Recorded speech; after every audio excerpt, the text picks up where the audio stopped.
Test, test, test, test. Test, test, test, test.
Welcome to Alumni Memorial Gymnasium for today's varsity basketball matchup between the McDonogh Eagles and your Calvert Hall Cardinals.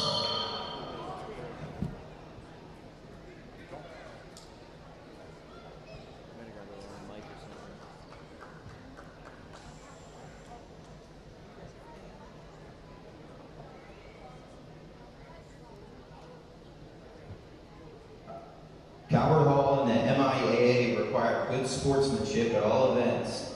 Attendance at interscholastic activities is a privilege, with the expectation that all players, coaches, fans, and officials exhibit positive and respectful behavior. For the enjoyment and respect of all in attendance, your cooperation in demonstrating the high ideals of sportsmanship is greatly appreciated. And now for the starting lineup for McDonogh. Number 5, Ashton Kendall. Number 11, Ephraim Copeland. Number 1, Jefferson Exenor. Number 3, Robert Fields. Number 0, Mathani Paul Swenson.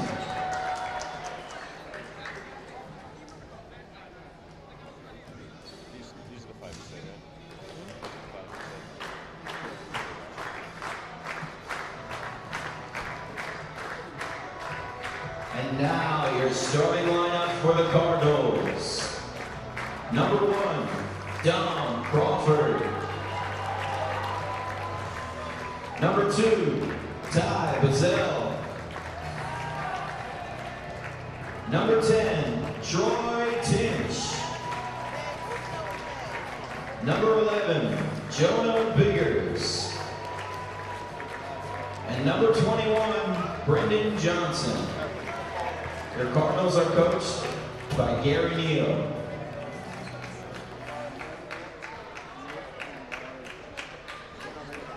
Yesterday, we lost a very important member to the Calvert Hall community. Mia Zinn, the daughter of our head athletic trainer, Chris Zinn, passed away after a 1.5-year-long courageous battle with cancer. Mia was 17 years old. Mia was an artist, dancer, and an avid supporter of the Hall, as her dad has been our athletic trainer for over 20 years. We ask that you please join in a moment of silence as we remember Mia and all the joy she brought to this world.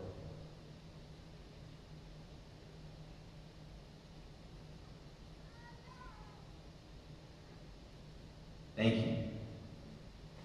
Please stay standing as we honor our nation and those who protect it with the playing of our national anthem.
Well, hello and welcome to you all. Luke Dragonette joining me, Brendan Trentler, and if that combo sounds familiar, that's because, well, it should be by this point. We've done close to 40 soccer games together in our 4-year career together at Calvert Hall. Tonight we're calling basketball, though. We'll see if we're able to transfer some of that chemistry over. Tonight what we've got for you is Calvert Hall basketball against McDonogh. Trentler, how do you feel about tonight? I mean, this is where it all started, man. The first game we've ever done together was a fresh soft basketball game over COVID. It's where it all started, man. So, we got a good team, 2 good teams tonight. We got Calvert Hall. They're coming into this game 6-7 in conference, going up against McDonogh, who's 4-9 in conference. The last time these teams met was early on in the season, January. January. Calvert Hall won that game. And last time McDonogh has beaten Calvert Hall, January 18th, 2020, before COVID. They won 62-44. So let's see if they're able to prevent the sweep tonight against the Cardinals. Jonah Biggers unable to win a tip-off. I'm not sure I've seen him win a tip-off this year. Kind of speaks to the Calvert Hall not going for the size approach to winning. Early jumper, no good. Brendan Johnson will get on it. First possession for the Cardinals. That was a good shot by Exeter. Putting it up. That was a good little fadeaway. Just trying to find rhythm. First minute of the game. Inside for Biggers. Biggers going to go all the way. A little help defensively. Biggers gets his own rebound. Now they're collapsing on him. He goes up strong. Second time, they'll take it. First points of the game. Big boy play by Jonah. Yeah. He is the number 1 guy for size and often the only technical size guy on the court. Yeah, I mean, they the only other man with size is Brendan. And there's going to be a moving screen called on number 3, Robert Fields. The only other big man on the court right now for Calvert Hall would be Brendan Johnson. He's 6'4", and a key and active tonight, Paul Owaru, usually starting in at the 4. So Tug Bazell will get the offense going. Another feed inside to Biggers. We're going to see a big night for Biggers. Biggers already getting double teamed a little bit. Tinch the 3. That's his kind of shot. No good. Be seeing plenty of that tonight, though. Troy's also always been a very explosive and fun player to watch. Over the 4 years that he's gone up the farm and started off in fresh soft, moved up to JV, played 1 year JV, and then 2 years of varsity. So it's really good to see him out here his senior year, really making an impact. And someone's gone down for McDonogh, setting up Troy for a layup. He couldn't get it. Crawford's got it, and he's traveled. So no basket there amid some chaos.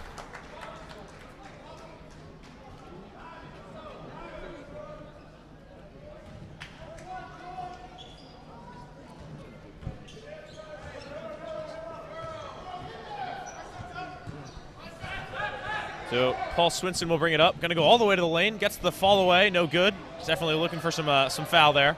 Did not get it. Bazell leads the line up the court. Going to pull it back out. Set it up for Tinch, who was not ready for that one. Tinch over for Johnson. Johnson holding. Get a little coach's instructions here.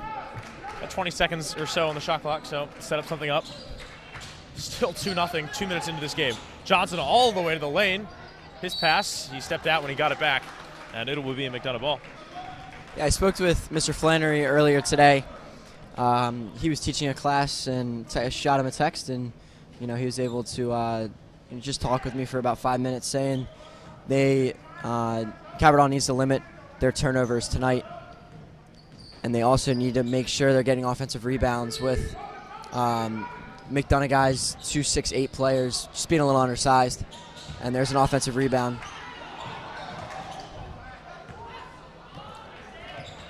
Awkward possession for McDonogh here. Is not making much progress. Ball nearly going into the backcourt. Paul Swinson has it.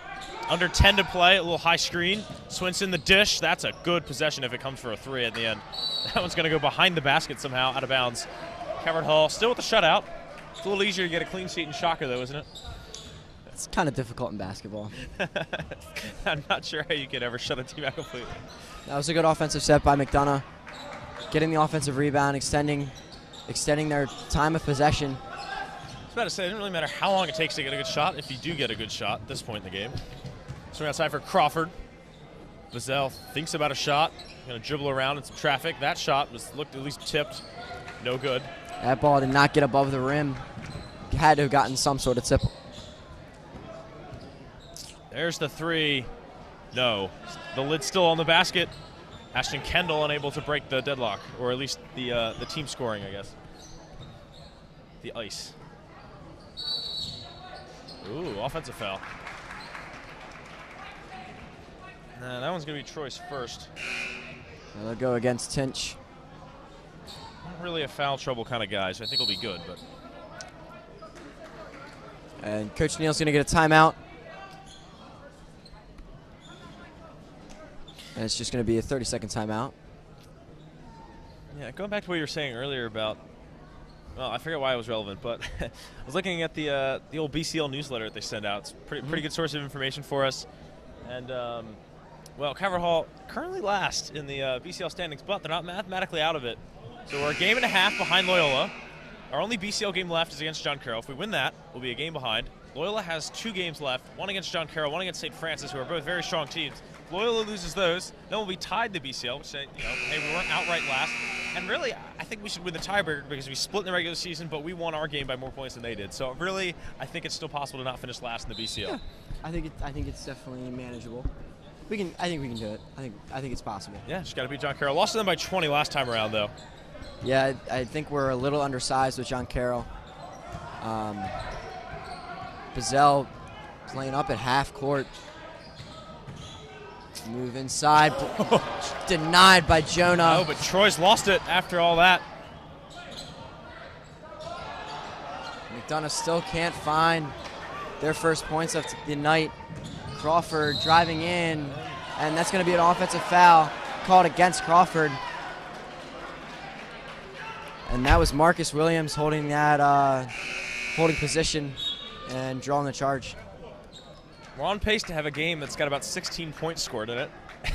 Yeah. I hope it picks up a little bit because we could be a long night. That'll be, only 2 points scored in the first 4 minutes. Not something you want to see. Well, I guess if you're Calvert Hall defensively, you're not minding it too much. Here's an important matchup, I think. Bigger's going to be working against the Subian Robinson. Paul Swinson in the dish. Working it around, right back to the feeder. Going to cut inside beyond Bazell. Can they get their first points? Finally, they get their first points. Just over 4 minutes in. A good take by Swinson.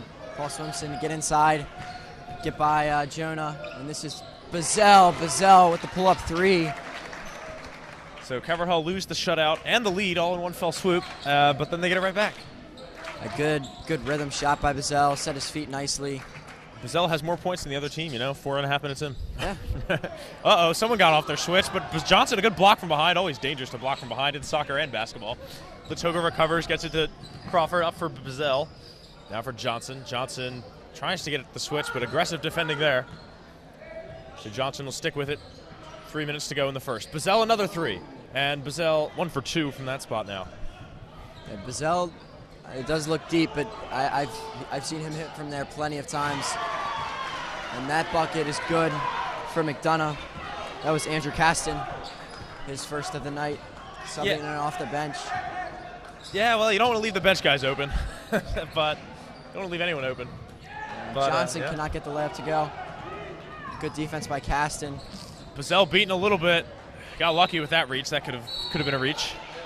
A little disagreement there. I don't think the ref saw that Bazell poked that one out of his grasp. That's a little wraparound steal. Yeah. So a little easy inbound for Robinson, who will swing it out to Marcus Williams. Look thinking 3, 2, dish to the corner, the cut inside. Nice movement here, sets up the 3. Unready to mark was Bazell. Somehow that one doesn't go and falls to Crawford. Johnson will take it, just over 2 to play. Johnson to Latoga. Latoga, shooting specialist, but he was marked then. Really the goal when he's on the court. Try to swing it around, find him open. Biggers all the way to the lane. And Jonah unable to get the bucket there. 5-4 is the score. The dish, there's the 3 from Williams. Williams gets it. And the lead right back for McDonogh.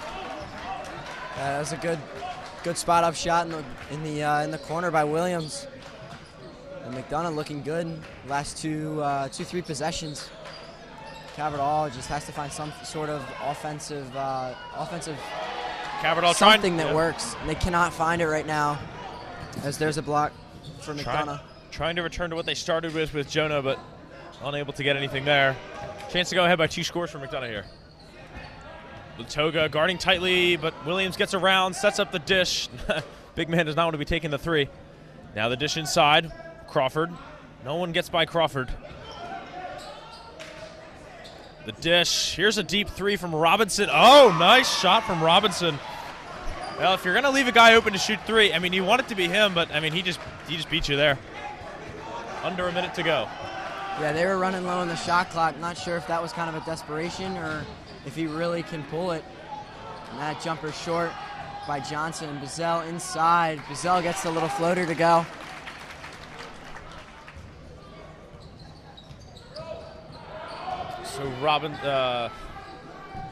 So Paul Swinson carrying it up the field, up the court. See when I get, and that's the 3rd offensive foul for another moving screen. So 3rd foul on McDonogh, 1st personal on Jefferson Alexander.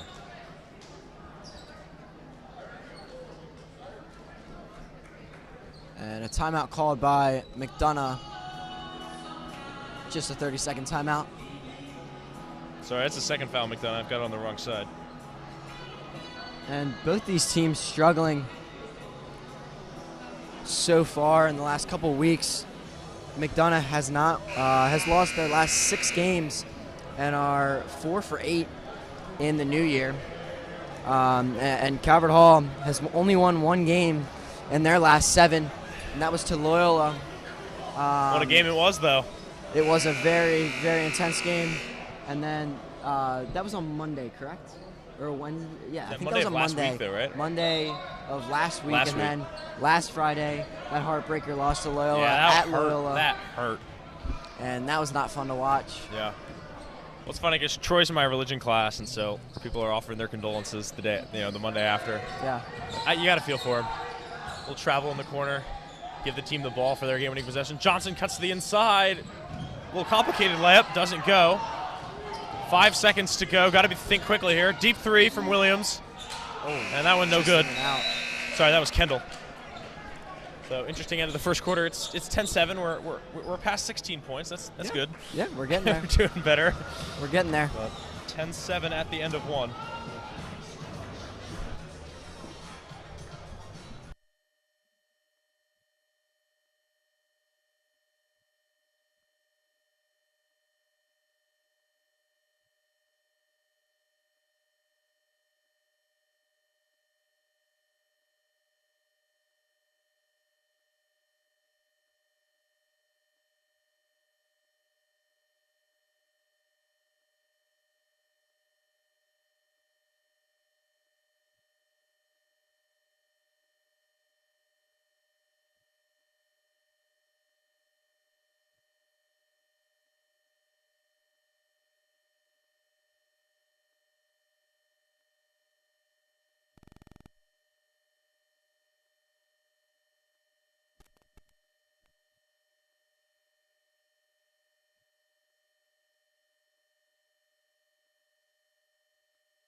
And we're back for quarter number 2.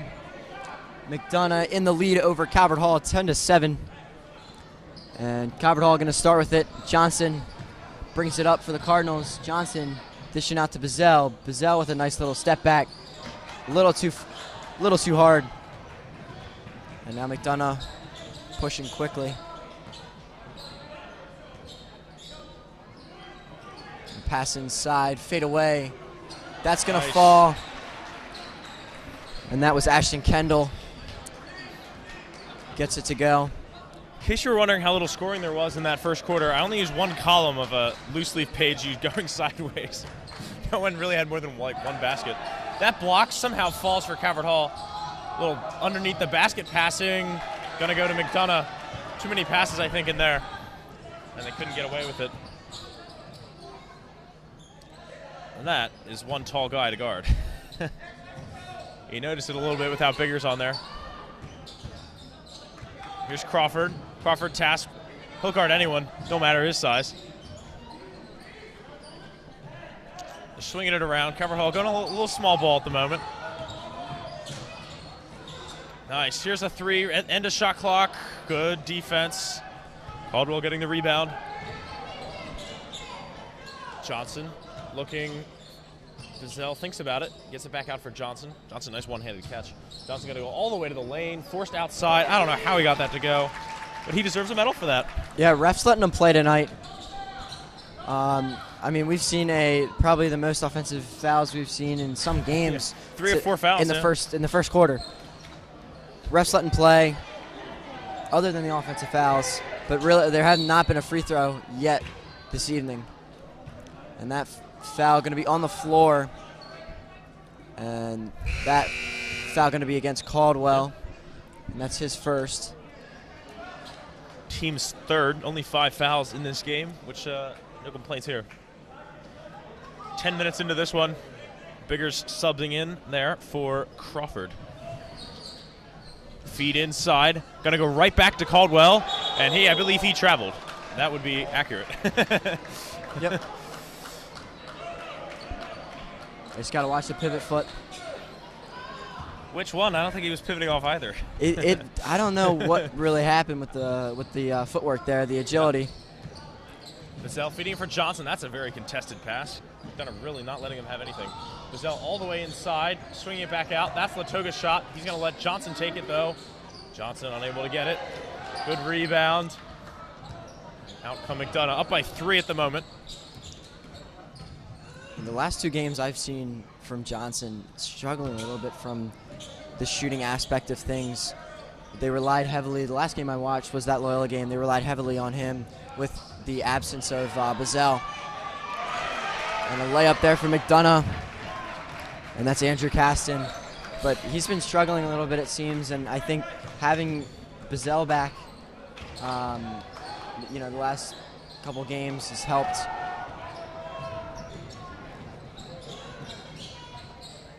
So Coverhold unable to get anything on their half the court. Troy Tinch getting ready to check in. McDonogh up 5 now. Coverhold had a fairly easy time of it at McDonogh the first time they played. Got some things to think about. Swinson, that one's off the back of the rim. Johnson, easy rebound. Forward for Bazell. That's the 1-2 right there. Bazell to Latoga. That's Latoga's shot. He'll take it this time. Back rim, and another shot that's gone out of bounds. 4:38 to go. Neither of these teams have been shooting the ball well. And I emailed coach for McDonogh. He said they weren't shooting the ball very well. So honesty right that there. Doesn't really, I think that shows tonight, but neither team is shooting the ball well. So what kind of coach tells the other team that they're not shooting well? I mean, to be fair, he knows we're just the commentators, but That's fair. I mean, you can't be shooting that hot at all if you're willing to tell the other team about it. Yeah. So Johnson will get us in with Bazell.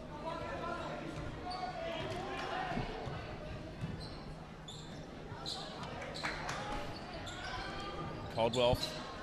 Biggers setting the screen for Bazell. Now gets it out high for Biggers. Biggers going to go all the way to the lane and could not get that layup to go. Good straight-up defense from McDonogh. Making it very hard underneath after that initial basket. Late to catch up. The 2 works. That's going to be a foul on someone. Johnson taken out by a falling Jefferson Exenor. And so he'll pick up his 2nd foul.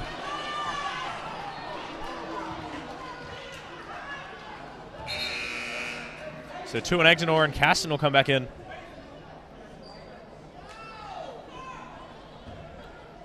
I think Coach Neal would like a basket here, just judging by his body language. Yeah, I mean, this kind of reflecting the first quarter. Same thing. I mean, they've only scored 2 points in 4 minutes in this second quarter. Good grab there by Caston to get his team going. Oh, nice dish. Got a lot of guys collapsing on Paul Swinson. Now he can get the little pass underneath. Rolls around. Took a couple bounces, but that'll count. Coach Neal going to call timeout. Momentum fully with McDonogh now. 16-9, just under 4 to play here in the second quarter.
All right, so Johnson to Bazell, a pretty routine call right there. Probably say that and only say that and get you most of the game. Inside for Biggers. Biggers trying to get further inside. Goes underneath the basket. There's a throw. That layup, no good. Still hasn't scored since that first basket. Biggers going to try again. Biggers going up. Gets the and one. Nice work from Biggers.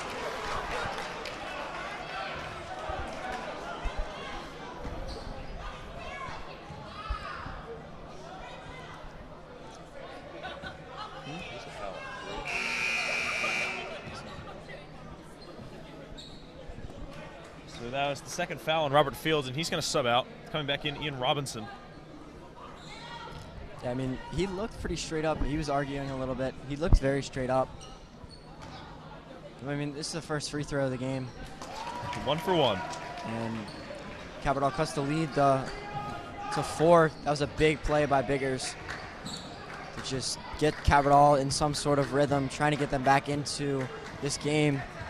They can't really, neither team can really do anything on offense. Very sloppy. Yeah, and there's another foul. That's going to be another one on Caldwell. But yeah, I mean, throughout the year they've established, right, Bazell, Johnson, Biggers, you know, the key to the team, and they've got all the points tonight. No one else has scored. So yeah. They have 12 points. The team has 12 points. We're down 4. So Biggers with 5, Bazell with 5, and Johnson with that nice 2. Under 3 to go now. Here's Paul Swinson. The dish. Robinson another 3 from the same spot as last time. Same result. And wow, you're going to have to start watching his 3 shooting ability. 19-12 now. And Jonah was there. It was not an open shot. Yeah. That was a contested shot. Yeah, it's kind of hard to contest it too much when he is just taller than the guy contesting it. Troy answers. Troy from deep. Talk about an answer. Whatever you can do, I can do, he says. Love seeing Troy stepping up Yeah. and hitting those big shots. Back for Caston. You know, until that 3 from Robinson was the leading scorer on this team with 4 points. They've distributed their points nicely tonight. Swinson, the little drop inside, doesn't quite work. Bazell, chance to cut it to within 4. Bazell working around. Don't want to waste this possession. Johnson. Coach calling out some instructions. Got to get a good play for this, one of the last possessions of the half. Nice move. Johnson on Caston. Tried to draw the foul. He'll take the basket. I guess that works too. And that's now 17 points for Calvert Hall. 14 of them by non-Troy Tinch. Swinson trying to use the baseline. That's nice work. Caston to reclaim the lead to score. No, Biggers can't get the rebound. Good poke from Robinson. It leads to another chance, but Biggers going to get the rebound. Crawford going to go all the way if he can. And he's run into, no, that's a charge. Caston's drawn the charge well. That's something I used to do growing up. And Swanson getting there. 4th offensive foul in this first half. And Crawford really wanted that bucket. I think he had Troy with him there. So I'm not sure, but you know, he did have options. Just decided he wanted that layup. It was a good play. Once the guy's set up like that, I mean, Troy's got to be open, right? I don't know. Swinson stripped. He's fumbled it, but it'll stay with McDonogh. 1:05 to go.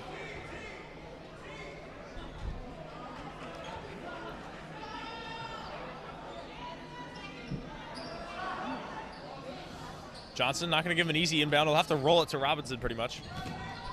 Here's Kendall. Robinson into the corner with Paul Swinson. Under 10 on the shot clock. He's going to get his elbow jumper. Nope, off the back rim. Crawford sweeps up, grabs it. Nice pink shoes. You always know where he is on the court. He's always moving too. Johnson under a minute. About 24 extra seconds on the shot clock. Troy working it around for Biggers. Biggers, unlike his guarder Robinson, not too keen to shoot the 3, but Bazell will try to take care of it with a 2 and cannot get it. Here's Kendall. Kendall gonna go inside on Biggers. No, they've called the foul on Biggers. It's gonna be on the floor. Only the 6th foul of the half though, so still be an inbound.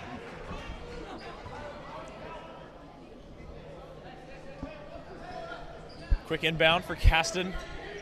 Basically, the shot clock is the game clock at this point, plus or minus a half second. Yeah. So they're going to take their jolly old time doing anything with this.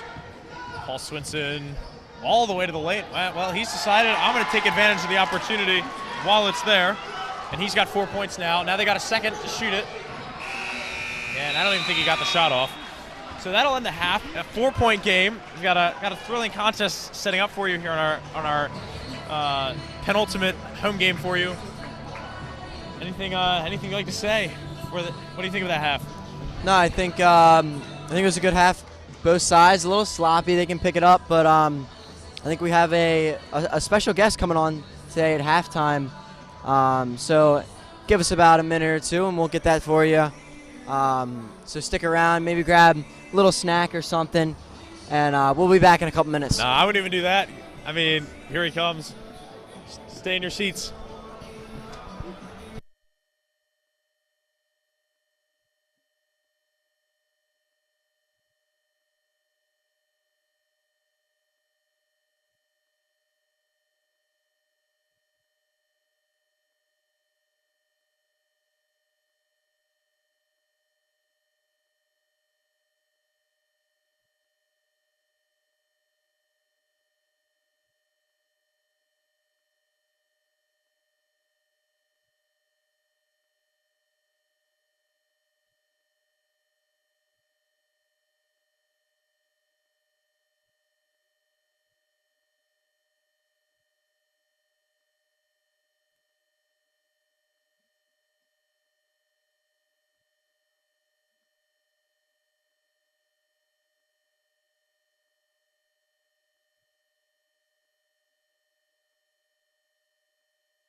And we're back for our little halftime show featuring the beloved Calvert Hall teacher, Mr. Bressler, from the Social Studies Department. Mr. Bressler, how are you today? Great.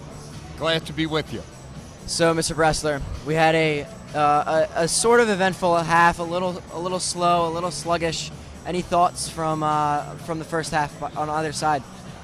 I think like our defense was pretty good, but on offense, we tried to get the ball in to Jonah, and I think that's a good strategy.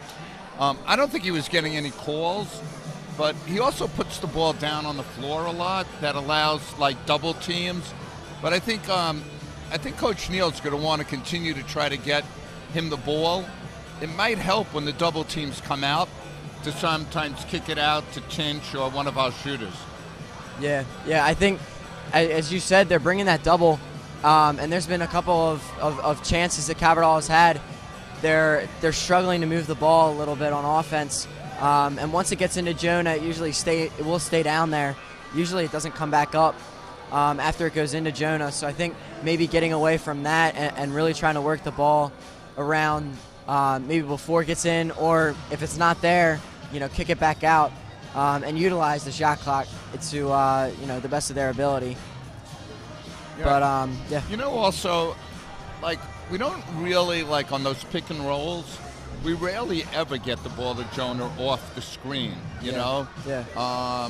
And maybe get him something that way. I also don't think we miss shots. Like Johnson missed some shots he always makes. Right. He had some good looks.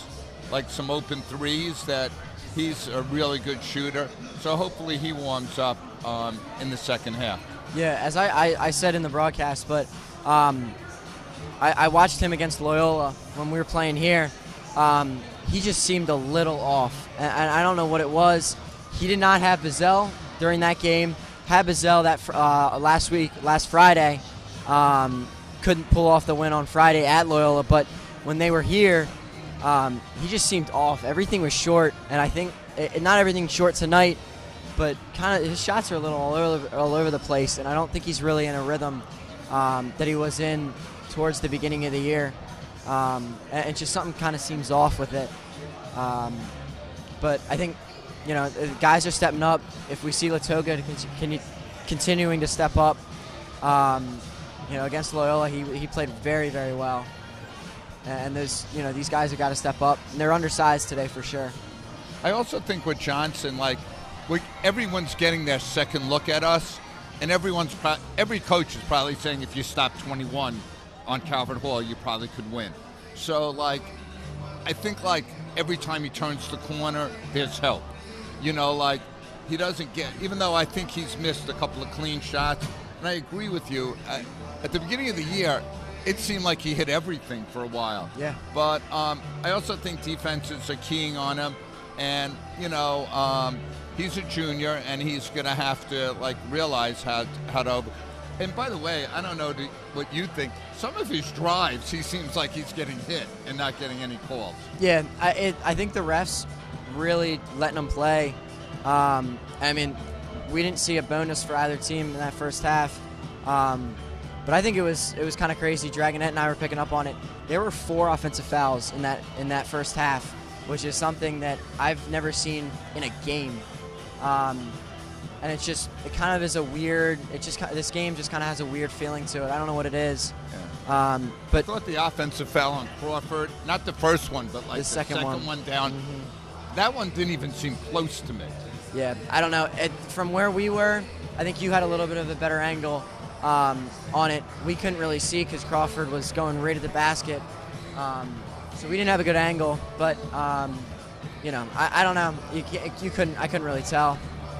But I think there's some iffy calls tonight. But I think the refs are doing okay. I think maybe calling some fouls because we only saw 1 free throw in the first half. It was only one free throw? One free throw, and that was Jonah's and one. Wow. That is amazing. Yeah. Yeah, that is amazing. So hopefully, so I would hope we get the ball into Jonah, and Jonah just, sometimes too, I would like to just see him go up strong. He takes a lot of those little hooks, but that's his best shot. Yeah. It's also weird that he seems better. You would almost think he's a lefty sometimes. Mm-hmm. He shoots more with his left hand than his dominant right hand. Yeah. And I think it's tough, especially for Jonah today. You're going up against, at some points, 2 6'8" centers down low. And we kind of have seen that all year with Calvert Hall. They're very undersized. Jonah, who's their main big man, he's only 6'6", and then your second tallest guy is Brendan at 6'4". So I think they're a little undersized today, and I think that's maybe why Jonah's struggling a little bit, and maybe doesn't think he can get all the way in. But I think he's you're right. He maybe put a couple on there, go up strong, because it seems seems to be going up, not as strong as I think he could. And I think, too, what we said about Johnson, again, it's the second time around. People are saying, he's their only big man. We need go down. And I think you made the point that when it goes in, it doesn't come out a lot. Mm-hmm. Well, then it's easier to dig in and double team because you're not getting penalized for that. Yeah. But I would have loved to see Jonah if he had a 6'7" guy next to him, so he would be going up against guys his size. Yep. I think he's really improved, and that's something to talk about. I think I love watching Crawford. I coach Crawford, so I love it. But this has been number 5. I think he's improved a lot. Mac, I thought Jonah improved a lot. Chinch has really. So I think that's nice to see the improvement our guys have made throughout the year, and. I don't know. I'm very confident we're pulling this one out. Yeah, I think they can. I think this game is very even. Either team could win this game. I don't think this is not a one-sided game at all. But to look back at the class of 2023 for basketball that came in that freshman year, and to think about all the transfers and all of the the drama that has gone on with this team. Do you think that with the guy like Mike Williams, Karim, I'm missing one more guy. Yes, yeah. Do you think that this team, if they had all three of those guys, would be able to compete with, you know? If you put Mike on this team, it would be pretty good. Yeah. And like by the way, Isaiah, I think if Coach Neal would have brought Mike in, Mike would have been okay. Yeah. Do you know what I mean? Yes. It was the change and the difference and everything. Yeah, that makes sense. Under Coach Neal's. That makes sense. Well, right. I will let you get back to the broadcast. Yeah, thank you so much for joining us tonight. Appreciate it. Get back in here, Dragon.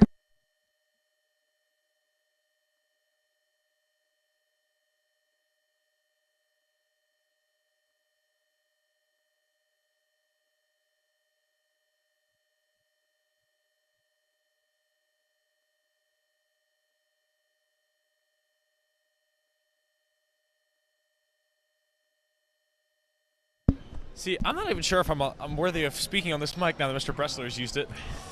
I don't know. I don't know how you feel after that. You know, it's warm from his hands, sparked up from his words. The masterclass, the Bressler masterclass. Yeah, but alas, the game must continue. And so Bigger's getting worked on early here. And he holds up pretty well, I guess. Getting the rebound for Calvert Hall. Calvert Hall down 4 now. Bazell working it across the paint. Dancing in and around, looks for Biggers. Biggers sells the pass, goes to the lane, gets another one. There we go. And just like we talked about at halftime, Jonah's gotta get a little bit bigger this half.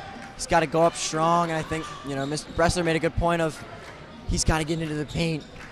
He's really kind of backing out of some of these hard finishes that, you know, maybe he might be able to squeeze by and settling for a hook shot or, you know, kind of a fadeaway.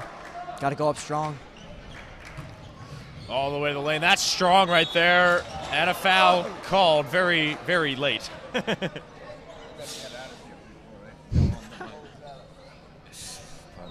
think that was going to go against Bazell. Yeah, and speaking of going up strong, Paul Swinson, he's been he has a good shot selection so far. He's been taking it up strong.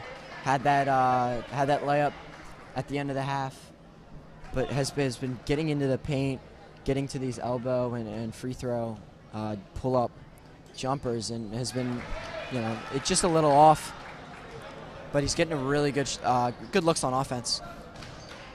And so he extends the lead to 3, going 1 of 2 from the line there. Bazell all the way to the lane. That foul going to be on the floor. Now we got 1 apiece.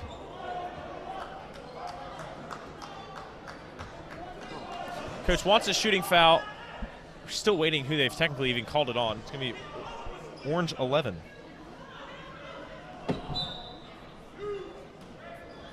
So Ephraim Copeland, the starter, picking up his first foul. Bazell swings it for Troy. Troy for Johnson. Biggers going to try the jumper. Good look. Crawford over the back. Yeah. Over the back on Crawford, his 3rd foul. Fifth offensive. So that is the life, I think, of Dom Crawford, the defensive specialist. 3 fouls, no points, but a huge invisible contribution on this game.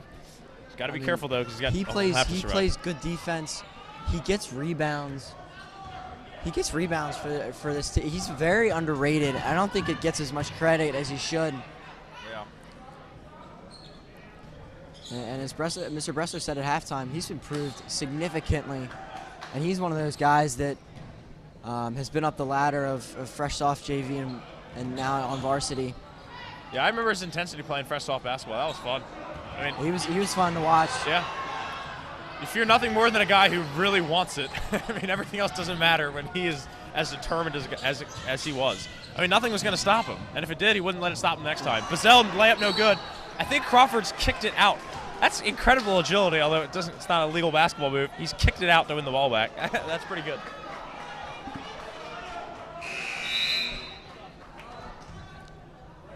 And I think for people watching and realizing how did Tug miss that shot? That is one of the most difficult shots in basketball. So much when momentum. you're going full speed directly at the basket, not knowing what's behind you, what's to the side, you know, maybe your shot's getting blocked. One of the hardest shots in basketball. spoken. Here's Fields. Fields from the field. No good. 2 fouls, no points for him tonight. What a nice move. Johnson. Oh, but he laid it in too hard off the back rim. And here come McDonogh. Chance to extend the lead to 2. Scores. Yes. That's a very unfortunate transition there. From foul to basket, a frame Coupland puts his team back ahead 5. Got to score here. Got to keep the momentum down. Coach calls out the play. He will not rest until Calvert Hall are ahead by 10, I'm sure of it. Maybe even then. Troy looking for his shot, gets it. There's the 3. That one barely getting the rim. It was going to be closer to an air ball than a swish. Yeah. he had to rush it. It's good. He had a good angle on it, and that did not look good. And there's a rejection. Nice. Got to by build on Jonah. this. Bazell too fancy. Memorose keeps it in, or has he? No, Memorose is out of bounds. Really odd move there. Bazell trying to go through 2, gets around 1, kind of lost it, and then it was just a loose ball from there. But as it is, a McDonogh ball. Sloppy. I think that would a great word to describe this entire game is just sloppy. I think this Calvert Hall team wants to minimize their turnovers and just not taking care of the ball. That's something they've struggled with all year. On top of not shooting well, that's not a good combination to win games. Biggers gets the rebound for Johnson. Calvert Hall looking like they've switched something up defensively. We'll see how it develops as we go along. Johnson all the way to the lane, gets the 2. You need plays like that to keep your team in it. Then he cuts the lead to 3. And that's the Brennan Johnson we all know. He's making these big plays. That's a tough finish. And he's got to bounce back. He's been struggling a little bit. But that's a tough finish for Johnson. And that cuts the lead to 3. Feet up. You are blocking the loading dock. Please move your car immediately. White, feet up. Blocking the loading dock. I don't know if you can pick that up, but you got your classic stadium announcement there. Got to move your car. You know what I'm saying? Can't have your car in the illegal spot. It's like when you stay in the paint for too long. You know what I mean? You got to clear the space. 3 seconds, man. It's 3 seconds. 3 seconds. If you're gonna park in front of the dock, you can only be there for 3 seconds. Yeah. It's a good time filler. Paul Swinson to inbound for McDonogh. Not really much challenge there. Now for Robinson. Looking to dish. Williams gets the and 1. That is incredible stuff. Marcus Williams, nice move. And he's got 5 on the night. Yeah, what a move by Marcus Williams. Gets inside. And just a nice little finger roll for the M1 opportunity. And a 3-point play to put them up 6. Calvert Hall, 4 fouls in 4 minutes. They're giving away a little bit here. Still in it, though. That one rims out. The end 1, no good. Biggers gets the rebound. Calvert Hall could use some offensive production. The defense isn't really doing terribly. Nice quick movement from Bazell. Doesn't get anywhere, though. Has to lay it off for Johnson. Johnson surveying. Little pressure coming out on him. Switch to Bazell. Bazell, the 3, as a pass to Troy, we'll call it. Troy draws the foul. He'll go to the line, and he's always good for 2 of 2. And a good offensive rebound. Troy in the right spot at the right time. Able to get 2 free throws. Bazell looking a little rushed with that shot in the corner. And Jonah there on the roll. Not sure how open the passing lane was, but as Mr. Bressler talked about, they got to find, possibly have to find Jonah on those rolls. And Troy knocking down the first one. I don't know if you noticed because you were giving relevant analysis, but I stuck my neck out there by saying Troy Tinch always good for 2 of 2. I kind of needed him to make those. Yeah, hey, backed you up there. Backed you up. It looks as if he's like wrist flicking it. It's the most amazing thing. He's so good at it, though. Biggers, the lead ball, he gets smashed from behind. Robinson did what he had to do, and he is not regretting it in the slightest. He's like, I blocked the basket. Yeah, again, didn't have a good look on it, so I'm not sure the McDonogh fans on the far side to our left. Not a fan of the call. If it was clean, heck of a block. But you know, you never it's know. a heck of a block, whether he blocked the ball or Jonah. Jonah unable to get the first. The lead's still 3.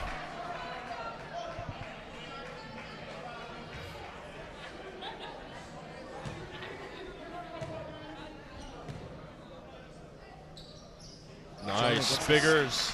Jonah gets the second one to go. The team now 4 or 5 on the night from the line. Here comes Paul Swinson. Here's some nice movement all the way to the lane. Can't get the basket, but an offensive rebound results in a foul and 2 shots for McDonogh. So Troy going to pick up his second foul there. 5th team foul.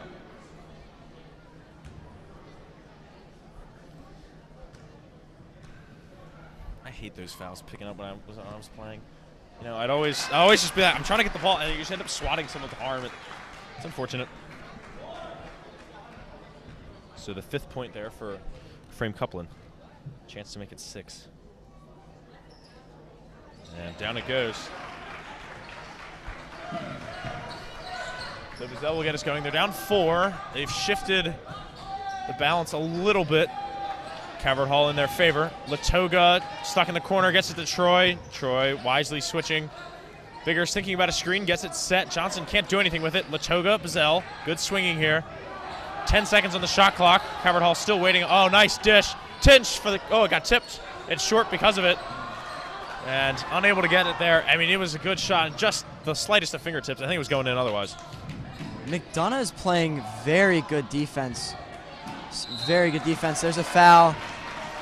Going to go against Latoga. Got there a little late and grabbed the arm of Coupland. But McDonogh, they're sliding very well with all these screens, playing man-to-man, able to slide and pick up some slack for these screens that Calvert Hall is trying to run. Just really not very efficient, and have gotten away from finding Jonah on the inside.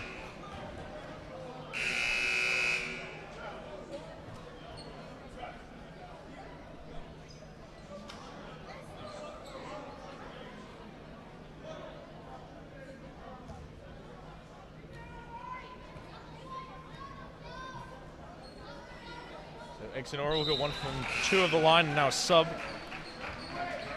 for the first said free throw shooter. Fields will return. Biggers will get it in for Bazell. Got to stay in at Calvert Hall. An offensive run could come at any moment if they can just get a few points together, and they'll be well on their way.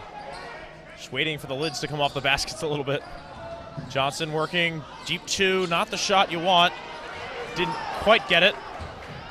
And Calvert Hall down 5 without the ball, starting to shift a little bit against them here. 2:22 to go in the third quarter. Nice drive. The dish to Robinson. That's an excellent block from Biggers. The crowd was about to lose it, and a momentum shift would have been inside of that basket.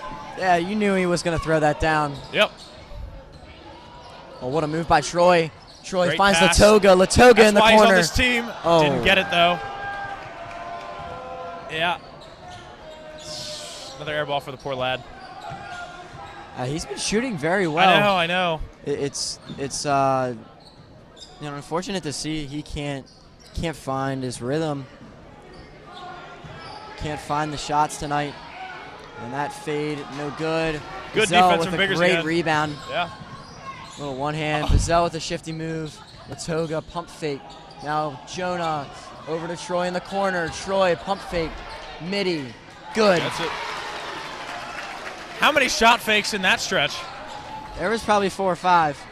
I mean, I thought Troy for sure was going to go for it with the 3. Yeah. I mean, with 6'8" Fields running at you, it's kind of hard to do that. And that's another tough finish for Paul Swinson. Yeah, Gets to the Biggers inside. calling for the switch. No one took it, and he had to take it himself. And yeah, it's kind of hard to catch up to a guy that fast when he's already at full speed. Johnson, that shot definitely got tipped. And McDonogh 5 with the ball again. The dish. Back to Caston. Under a minute to play. 24-second differential. Basel not going to let him just hold it there, is he? Good screen. Cutting elbow. Cuts back. So dramatic. Both teams today. Good sweep right back. That is just good technicality, you know? Good defense, good basketball, and then just good heads-up play to get the ball back and, you know, get steal points. What a save for McDonogh, keeping that ball in play. Very impressive. And Caverdall going to hold it. Yeah, I anticipate Caverdall going for a 3 here if they can. To go down 4 would be really nice. I think you just need points. I think you got to get a good shot in these last 5 seconds. Basel, he's going to get a foul. It's going up. So 2.3 and 2 shots for Basel. Way to get inside and draw the contact. But they need any sort of points as quickly as possible. These free throws would be nice. And the free throws, very important. Basel can't get the first one to go. And substitutions coming both sides.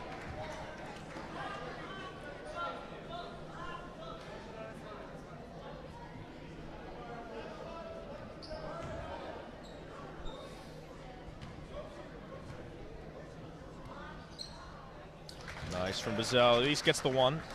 2.3 seconds to get something up the court. And not even going to try a shot. Basel wouldn't let him. So Caverdall will go into the breakdown 6. Chandler, what do we got to do to come out strong in this 4th quarter and not get the season split here? This would be a big win for Caverdall to lose to somebody that's below you that you pretty handedly beat the first time you played them, and to be down and playing this poorly, it's not a position you want to be in. But we're going to take a little bit of a break here, and we'll be back for the start of the 4th quarter. Yeah.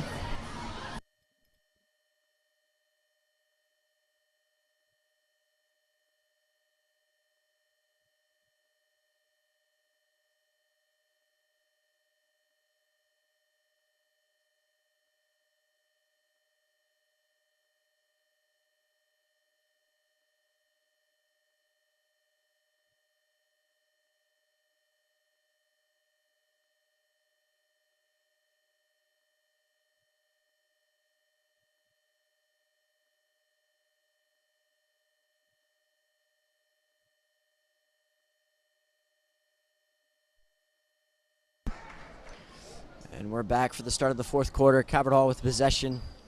Johnson going to inbound it. And Basel going to start us.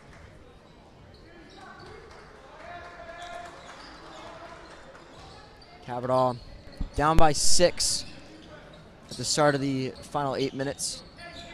Johnson in the corner gets it into Biggers. Biggers going up strong. That's short. And a strong rebound there by Fields. Well, when I envisioned what could be our final call together, I didn't picture this. Yeah, I mean, it just hasn't been, it hasn't been Caverdall's night at all. And it hasn't been McDonogh's either, but neither side is playing very well. Yeah, you can see that just in the scoreboard. Not scoring as much as they would like to. Not Basel the threes. Can he single-handedly get his team back in it? Yeah, maybe. Cuts the lead in half with that beauty. Yeah, that's a good shot by Basel. Another pull-up 3 for him. So under 7 to go.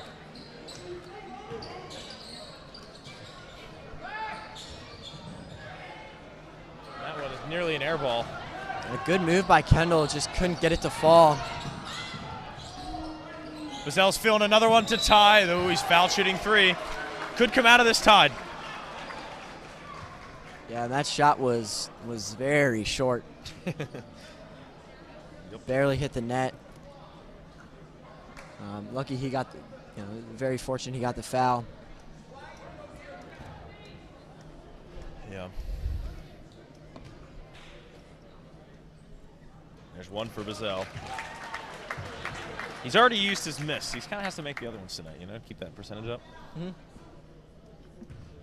So already 6 and 5 fouls at this point in the fourth quarter. Back in the first half, we were not that high. Still hitting a brick on this one. And now all the lovely subs can come in. Chin for Caldwell on the Calvert Hall side of things.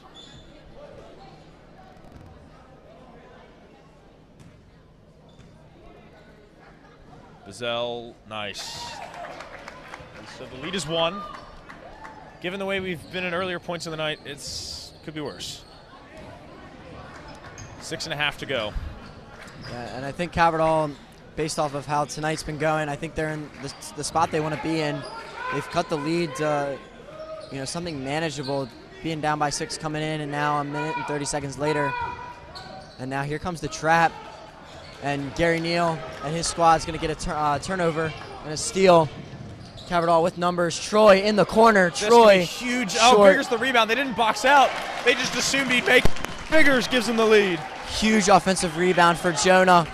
That's 10 for him on the night as well, points-wise. As we cross 6, Calvert Hall their first lead in who knows how long. McDonogh, just transitional defense, really lacking. And that's Paul Swinson fell, and that'll be a Calvert Hall ball as that he loses possession, and a timeout called by McDonogh. And Calvert Hall with a little bit of momentum, up 1 with 5:50 left in regulation.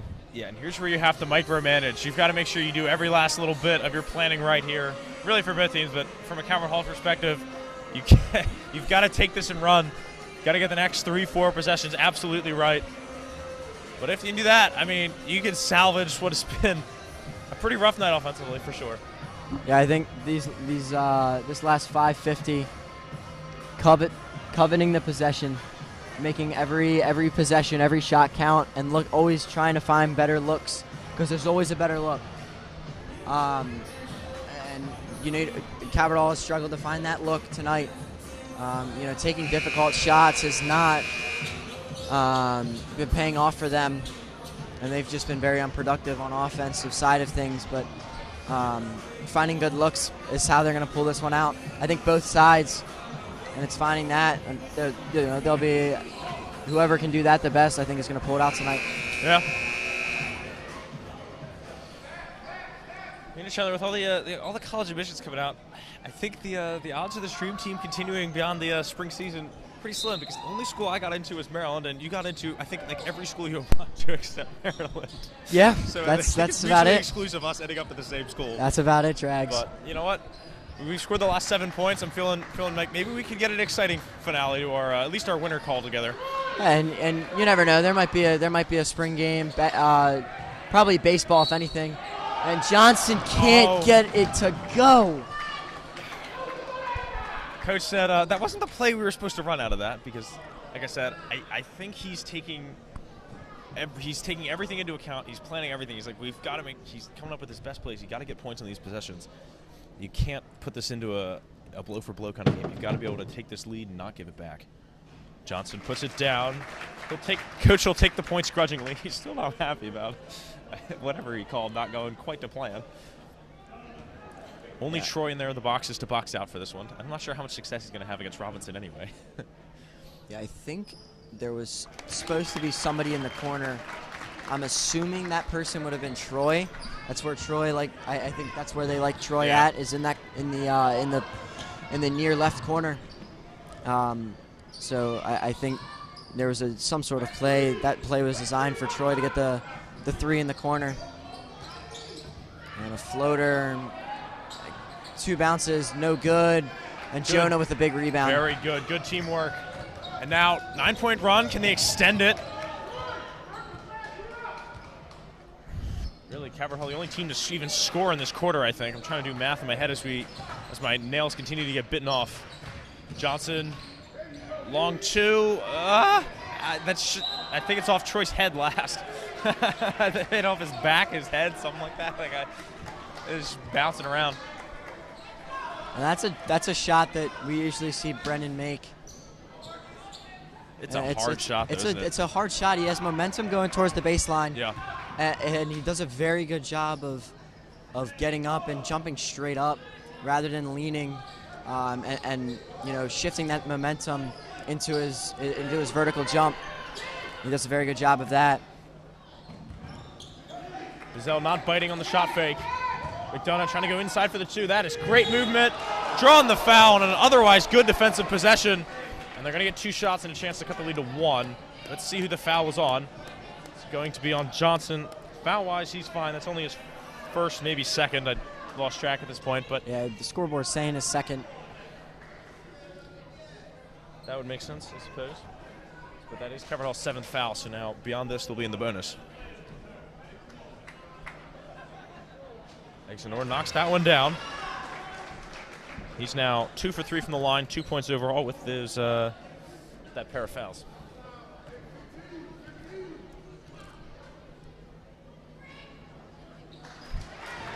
And Exeter knocks down that pair. The lead is 1. Cavert Hall cannot let McDonogh have a chance to take the lead back. I think that's the mentality Coach Neal going with here.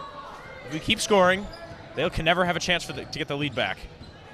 Johnson thinks about it, cuts inside, dish to Biggers. Biggers the 3 at the same spot. Robinson took his. That is a magical spot for the big man taking the 3. And Biggers knocks his own down. And he's got 13 points tonight. Yeah, we love to see Jonah, hitting 1 or 2 from deep. And I've seen him hit 2 or 3 a game, and it's nice to see him getting those shots. And a foul. Boxing out has been an issue tonight for the Cardinals. And offensive rebound for McDonogh leads to a foul. Potential 3-point play. I guess it was a good job, from Exenor to force the rebound out, but could have had tighter hands on that. No, Exenor unable to get that one. 3 of 5 from the line. Not exactly 60%. Not exactly what you're looking for overall. So Robinson will hop out.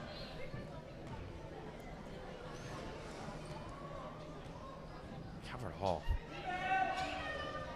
So another one for Exenor. He's got all their team's points this quarter. Overall, though, it's a 12-3 run this quarter.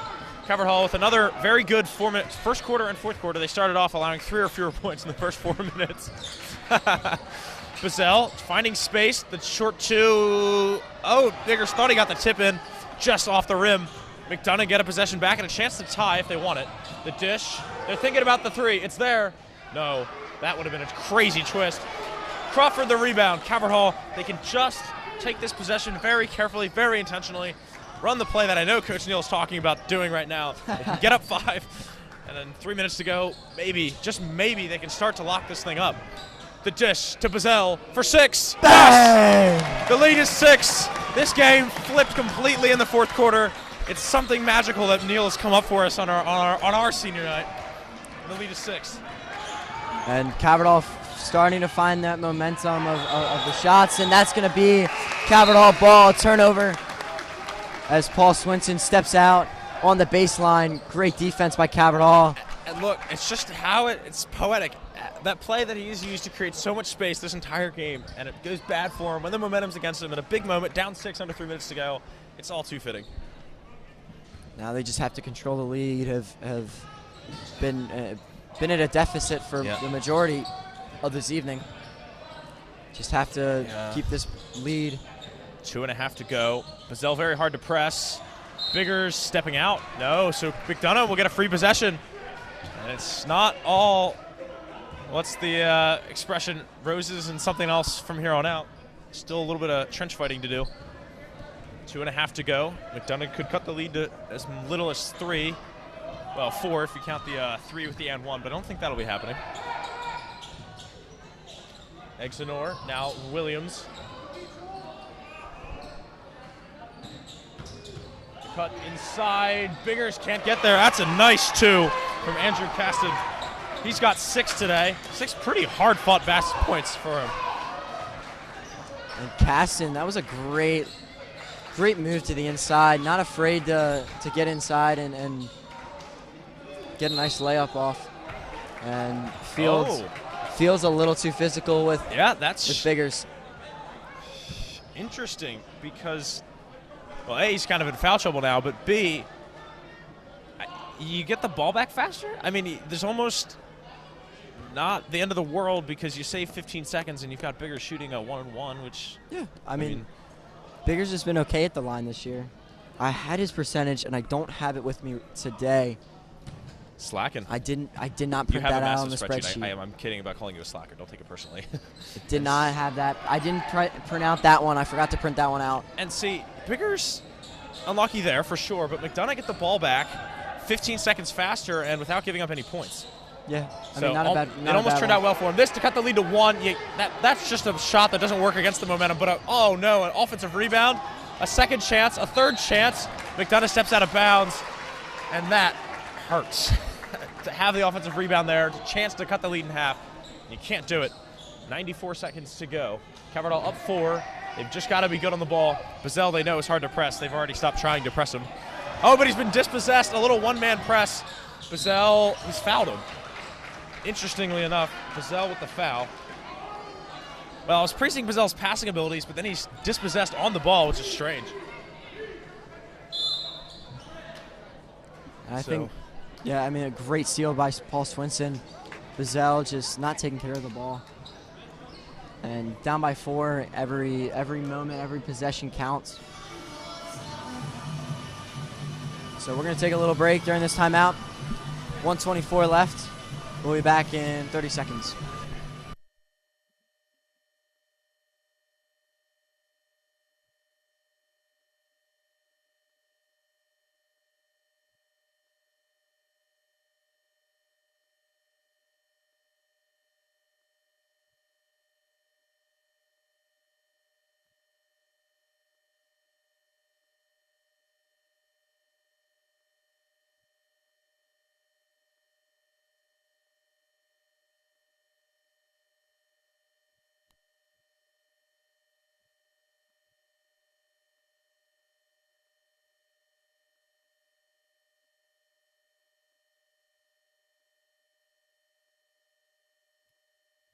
Well, it doesn't really matter how we got here. It's been a nice quarter from the Cardinals, but really it's a 4-point lead with a minute 20 to go. It's going to be pretty slow minute 24 if I had to be honest, but there's a lot of timeouts and fouls. But really, it's just about doing your thing on offense. No stupid fouls and things like that. Somehow they're in a position where it's their game to lose, isn't it? I mean, Swinson's got to knock these down, unable to make the first one. Just has to knock this second one down to cut it to 1 possession. It'll be pretty big if he comes up with nothing here. And he gets 1 to go, so now a 1 possession game. 42-39 with a minute and 20 left to go. Johnson getting over half court. He'll get it over to Tinch on the far side. McDonogh's made 3 threes tonight, so they know how to. 2 of them have been by the great Ian Robinson, who's not even on the court. But Johnson, a late foul call. That's going to bail Caverdall out because McDonogh would have been going the other way, down possession. To be fair, I think he got laid out. I mean, I think what people look at is the shot getting blocked. It was a clean shot block. I think there was number 22, Andrew Castens, came in a little late with the body down low, and I think that's what caused the foul. The foul was on him, so I think that's what the call was. It was coming in a little late, and not letting him land or pushing him off balance on him coming down, but it was nothing going up that you would normally see. Yeah, I just took a look in the replay booth over there, aka our feed, which lags behind what we're actually saying a little bit. And yeah, it wasn't the first guy that was covering him; it was the guy who came in sideways and didn't let him finish his sideways momentum. So yeah, I like that call. And a nice layup. They're down 3, under a minute to go. Nice work there from Paul Swinson, casually bringing this one up. McDonogh, how do you play this here? Down 3. Think you got to play straight up defense. Got to get a stop. Troy could kill it with a shot. Johnson trapped in the corner. Back out for Tinch. They got 10 seconds to come up with something. Feeds it inside for Johnson. Johnson barely keeps it. Johnson the disc. Biggers to put it away. And of all people to put away the night, he deserves it. It's not over yet. but they're up 5 with under a shot clock to go. They've got to do this right. And he gets the 2 and a timeout. No, they call the offensive foul. Oh, no, and the basket. I'm sorry. And so, a little complication. What? And so they've called the and 1. It's a chance to be a 2-point game. A little interesting. They were going hand to hand the whole way, and then the and 1. I was so surprised, but it is a 2-point game with 17.9 seconds left. Caverdall have to be careful. McDonogh could tie with a steal and a basket. They get it into Johnson, and in the end, no foul, but it is Caverdall ball. And wow, Paul Swinson has kept his team alive with 2 hard drives. And, a knock away, now a foul. And so Bazell shooting to make it a 2-score game. Could be in a worse spot. He's just got to make both of these. I think Paul Swinson has kept McDonogh in this game. Has come up with some big plays. But this foul down here, I just don't know. Swinson was guarded by Bazell coming down this the near side and holding his arm the whole way. Swinson was holding Bazell the entire way, and I think that's why the coaches on this side were so frustrated with that call, and then the block and 1 called against Johnson. So yeah, that's why at first I thought it was. They called an offensive foul. I thought it was a charge. That's why I was so confused. But yeah, here he is again for the tie. He's got it. Under 10 seconds, Cavern will have to call timeout. The defense is folded under this. They've lost their composure. And suddenly, a game that they were just wrapping up, they've given up 5 points to the same guy. The same guy, Paul Swinson. And things just got a lot more complicated. Wow. Paul Swinson single-handedly taking this game over. I mean, he did use his other hand, to be fair, to get to the basket. I mean, I don't know, Drags, but I mean, he's just taken over the game, and there's really Caverdall lacking on the defensive side of things. Cannot find an answer for him. Bazell picking him up at half court, and just Swinson able to just kind of briskly sweep by. Well, if I can count in this emotional state, 17 points for Paul Swinson tonight. But yes, I agree. He has kept this team in this game, but you cannot say it was single-handedly after your reaction to that call. It was definitely double-handedly. Come on, man. You got to laugh along. All right, there we go. All right. You got one out of me, Drags. Yep.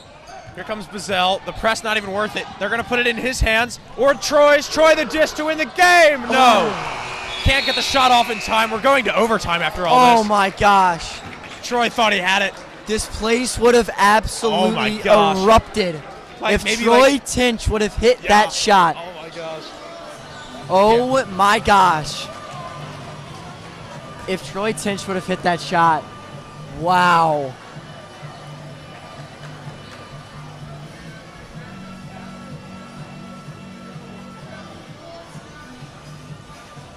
Well, Caverdall did have to fight hard to be here, outscoring them 19 to now only 13 in this quarter, but they were ahead by as much as 4? I mean, they came into the fourth quarter. Down 6. They were down 6. They were down by as much as 8 or 9 at some points.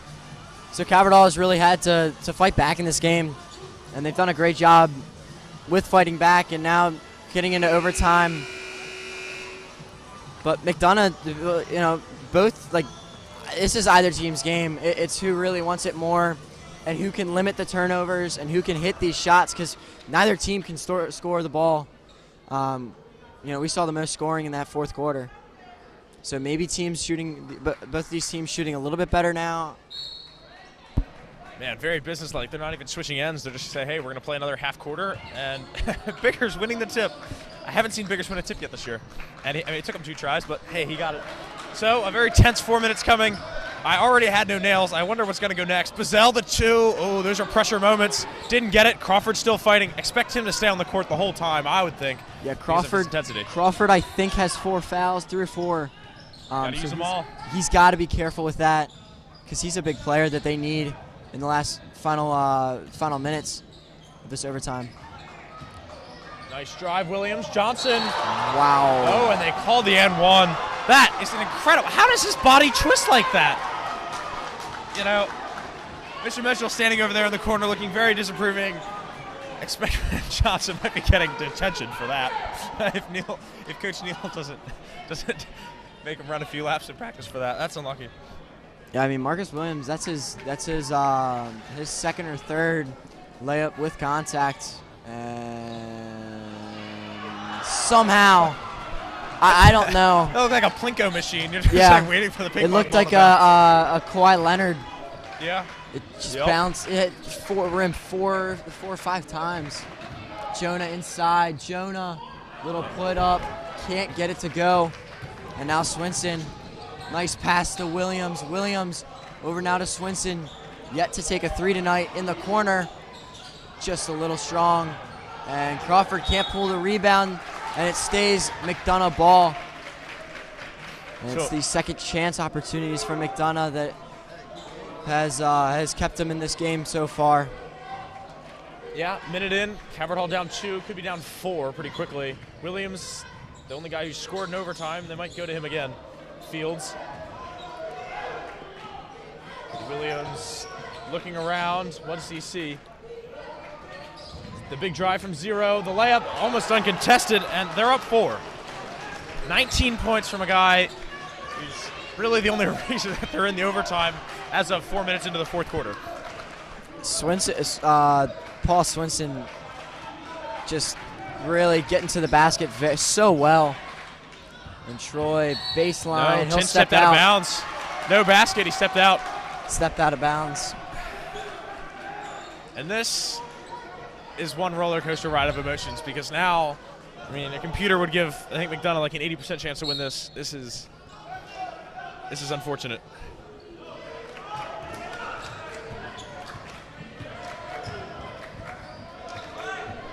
Paul Swinson working around the screen pretty well. Fields, Williams, 50-46. We're starting to get to a normal score after some overtime. Wide open 2, it goes. It's a 6-point lead. And Coach just not happy. Understandably, he left the guy open. Referee timidly asking, full or half timeout? And so, 6-point lead, 2 minutes to go. You can get 6 points in 2 minutes, but they've got to play this right. Man, wasn't this their game at one point? Where has all that momentum gone?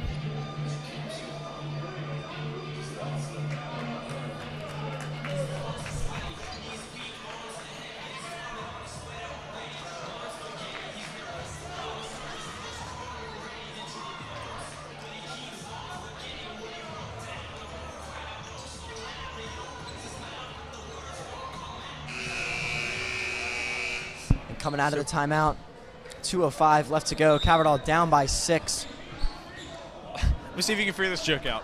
Would you like to summarize what Coach Neal said in that timeout? Good, you didn't say anything. You got it. The answer was nothing. He just said, all right, let's rally, fight hard for the next 2 minutes. And he said that by not saying anything, but he just, I think, nice they just needed a break. And Johnson hits a clutch bucket. They just needed to regroup. I think he's been stressing how they've got to go underneath of these screens, and he's so right, because this McDonogh team, they don't shoot threes. We've seen very little threes out of this McDonogh team. Yeah, 3. They've made 3. And they're going over the screens. There's no sense in going over the screens. Swinson can't get it to go. Troy's fouled. Definitely fouled fouled. on Swinson. Yep. So Coach Neal has a point. I mean, there's no reason why you should have to go over the screens. They're not going to pull the 3. Yeah. Swinson has not shot a 3 the entire game. He's only gotten into the lane and has only hit layups or pull-up jumpers, and he's been very crafty inside the arc, but they haven't been able to produce anything outside the arc other than, I think, Caston and maybe another guy. Troy can't get that first one to drop. Needs to hit this second one to at least cut it to 3 in one possession game. Yeah, the pressure definitely got him to a little bit. You know the pressure's on when you got a guy like Troy's looking a little nervous at the line. 3-point game. The minute 21, they're still fine. They're totally fine. You just gotta get everything. You gotta do it right. So here it comes. Marcus Williams, the minute 14, dishing. They're going under the screen on him. They're not afraid of him shooting. Exenor. Here's a guy who's been a thorn in the side of the defense all night. Johnson going against him. That's good defense. Fields travels. Minute left to go. Down 3. Good call. Just didn't get his footing right. And under a minute to play. Caverdall down by 3. You know, the measure of a game isn't always in the quality of the individual plays made. Sometimes it's just about how many times the momentum has shifted, and hasn't it shifted a ton here recently? And it's been moments like this that have made this such a great game. Tie game again. Like I just said, self-fulfilling prophecy. Momentum again. Down 6 with 2 minutes to go. It took them right around 90 seconds, and they're right back in this game. Anyone's game now. Here we go. Fields, Williams. Gotta be perfect on defense again. 5 seconds, 6-second differential. You know who wants this. You know who wants this drive, and you know who they want with that drive, and that is not the guy. They do not want Caston shooting that ball. And Gary Neal gets the timeout. You got 12.5 seconds left to go. Tied up at 52-52. Caverdall with the possession and a chance to win this game in overtime. And McDonogh not wanting that ball to be in the hands of Andrew Caston, looking for Paul Swinson, who's been electric tonight. You know, but Caston has had those annoying shots, so I mean, he's had a good night. Sure. Okay, he's had a very good night.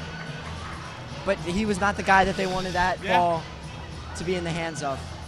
Yeah, I mean, that is, I think he took that same shot that put him up 6, that forced Coach Neal to call his timeout, but that was when it was wide open.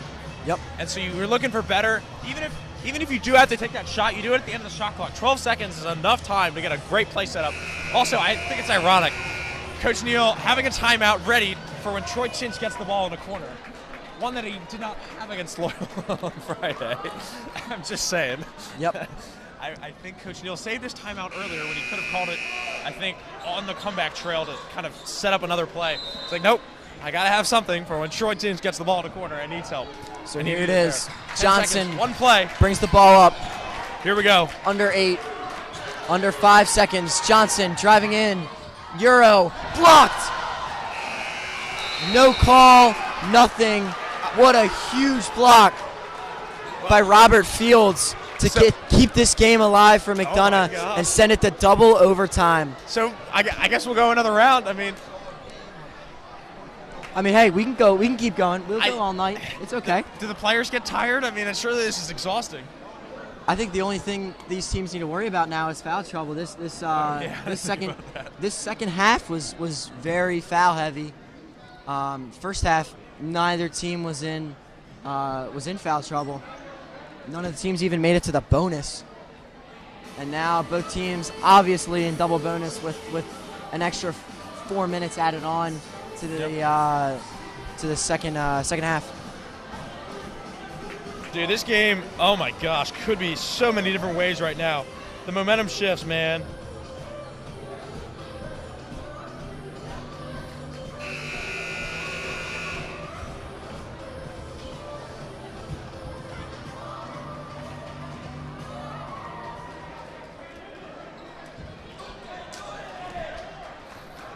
So, in case you're just joining us, in case your regularly scheduled programming is finished up and this is still going, and in case your cooking show is delayed because of this, it's double overtime, and it has been one heck of a back and forth kind of game.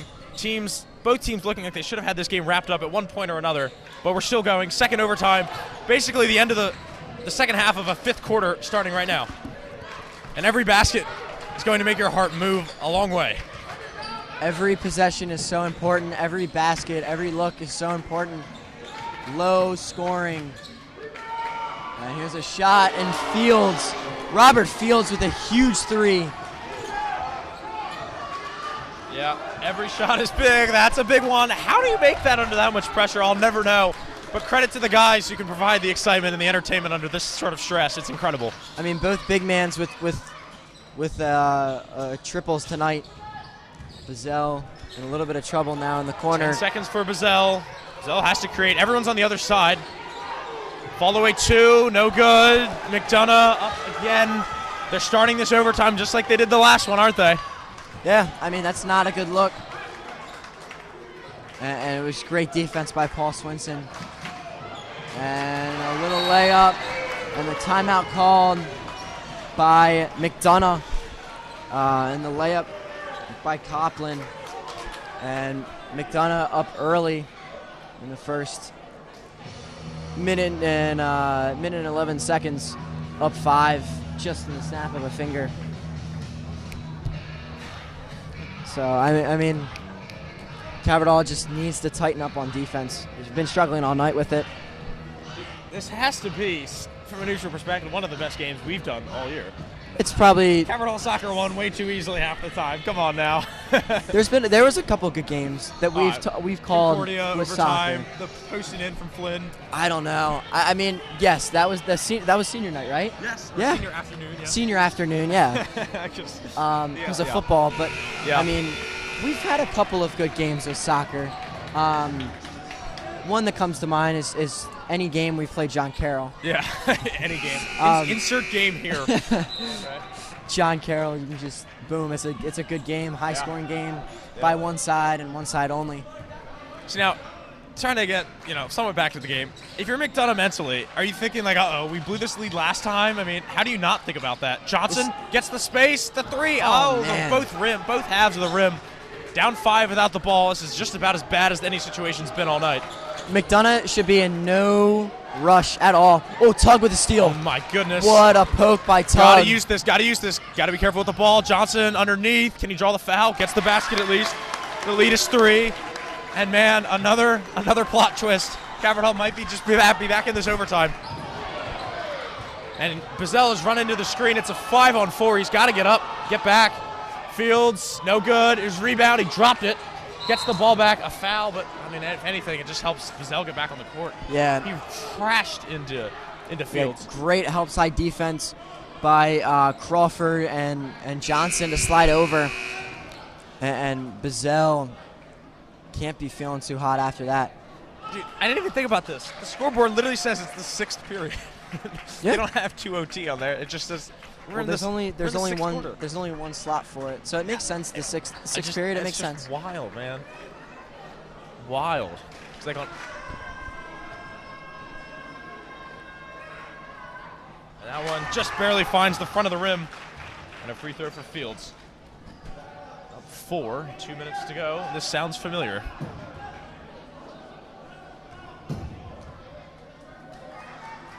And we'll do it again. Up 5, McDonogh is. Caverdall knows, hey, we did it last time. Just gotta repeat. I mean, game's not over. Yeah. If you're McDonogh, this game is not wrapped up. That's going to be a foul. Bazell can't even get it really up, and there's really no possibility of that ball going in. Yep. So he's going to shoot 2. Really needs to hit both of these. Yep. At the very least, it's quick points. Another foul on Paul Swinson, though. That's 3 just in the final 4th quarter in overtime.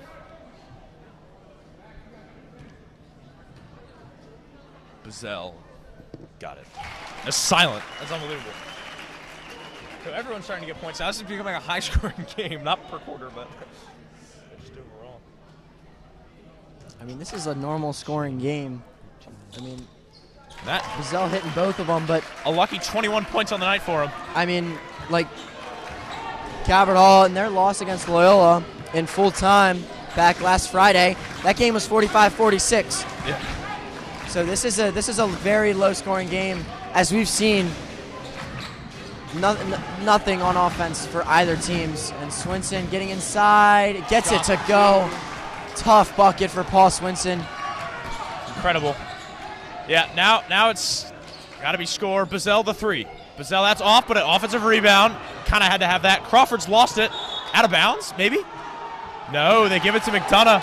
And so now it's steel trap foul. Yeah, that was Intercept, steel trap foul. Yep. maybe not the smartest play by Crawford to try and go down. I know he's trying to get that hustle. He's a defender. He hustles. But, he's trying to dive on that ball near the baseline, and his body's completely out of bounds. Yeah. Almost giving away the 2. They went too early. You can't allow the offensive rebound. It's an extra 10, 15 seconds they get back. And it's really got to go pressure the ball now. Buzzell going to pressure him. Now he forced him out of the corner. A little poke from behind. He's so good. Coach saying no foul. Let's play straight up. Paul Swinson all the way to the lane. The foul that he did not call for. And that wasn't. I think Gary Neal was not looking for an intentional foul. Yeah, fair. That's why he's saying no foul. Because they have enough time. They have enough time. There was 4 seconds on the shot clock when the call was made. And so Swinson hits that, puts them up by 6. So a 2-possession game. And Swinson, I would say, to pretty much ice it. I think that pretty much ices it. Yeah. McDonogh going to call a timeout. And they're going to call a full 1-minute timeout. As 23 points. Paul Swinson with 23 tonight. And we'll take a minute. We'll take a quick break. Big voice break. Yeah, a little bit of a voice break. And we'll be with you for the last 43 seconds.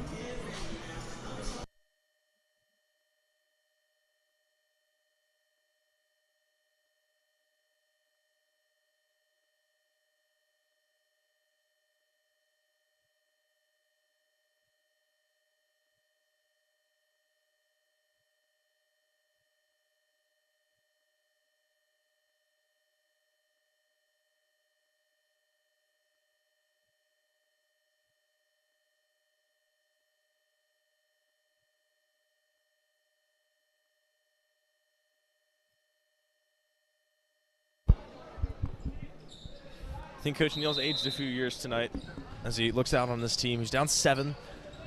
McDonogh going to try to waste some time, and it's working. They got to get it up quick. Buzzell under pressure from Williams. And a steady dribble up the court it'll be. Got to get a quick basket. Buzzell, 2, thinking about it. Fall away 3. I don't know how that went in. Not the shot you want. Wow. But it keeps him in it. Down 4, 25 seconds. Pretty much steel trap foul. And they get the foul. They're lucky there. Paul Swinson will be shooting, not so lucky in that regard. But down 4, 21.6 seconds left, and now it's our turn to be on the free throw shooting waiting list. I mean, I don't know how Tug Buzzell hit that shot, especially to swish it. I mean, that was a turnaround. It didn't look like a 3. And he missed. He missed it.